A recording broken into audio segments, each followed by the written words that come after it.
Assalamualaikum warahmatullahi wabarakatuh. Halo teman-teman semua, perkenalkan nama saya Via Anugrah, NPM 5021059, kelas 4B, Program Studi Pendidikan Guru Sekolah Dasar. Saya akan menjelaskan tentang materi konsep dasar telaah kurikulum. Untuk materi yang akan dibahas diantaranya pengertian kurikulum, telaah kurikulum, prinsip, fungsi, dan tujuan kurikulum, serta relevansinya terhadap standar pendidikan nasional. Apa sih itu kurikulum? Kurikulum merupakan seperangkat atau suatu sistem rencana dan pengaturan mengenai bahan pembelajaran yang dapat dijadikan pedoman dalam aktivitas belajar mengajar oleh peserta didik maupun guru.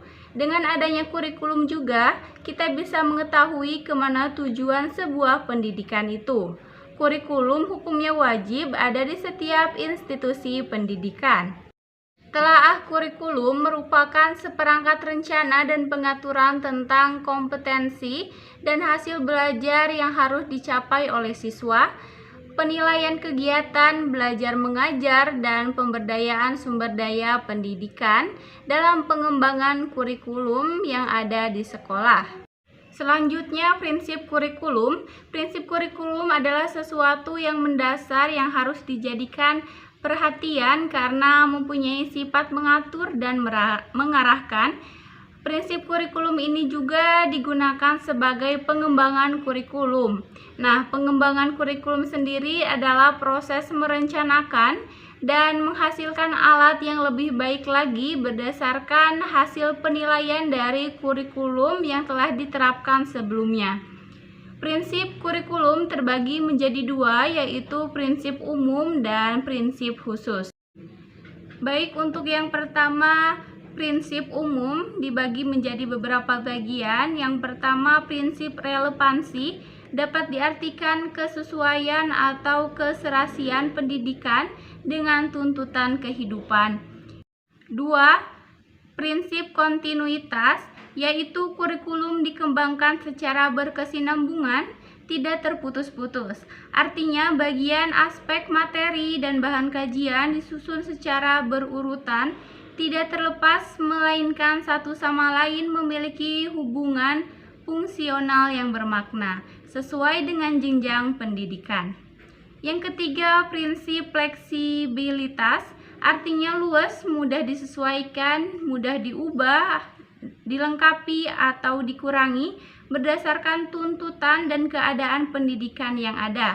Yang keempat, prinsip praktis, yaitu mudah digunakan dan menggunakan alat yang sederhana dan biaya yang murah. 5. Prinsip efektivitas, yaitu dalam suatu kegiatan berkenaan dengan sejauh apa yang direncanakan atau diinginkan dapat terlaksana. Kemudian prinsip khusus ini berkenaan dengan tujuan pendidikan, kemudian dengan isi pendidikan, konsep pembelajaran di setiap jenjang sekolah, kemudian berkenaan dengan media dan alat bantu pembelajaran, dan yang terakhir berkenaan dengan evaluasi.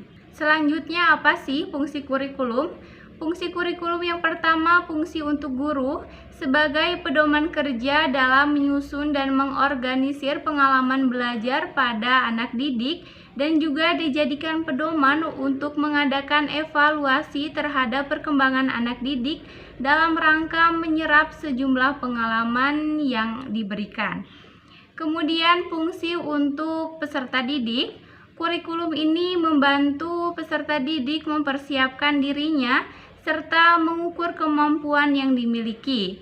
Hal ini juga membuat peserta didik dapat mudah memahami berbagai materi maupun melaksanakan proses pembelajaran setiap harinya dengan mudah.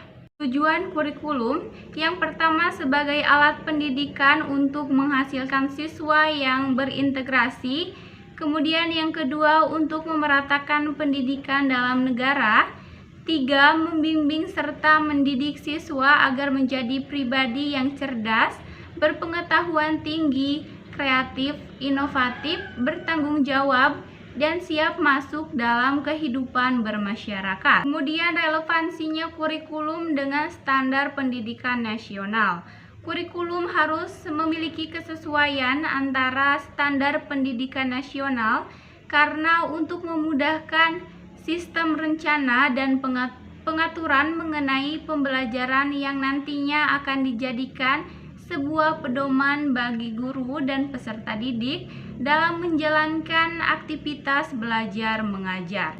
Jika kurikulum yang dibuat sesuai dengan standar pendidikan nasional, maka dengan itu tujuan pendidikan bisa terarah.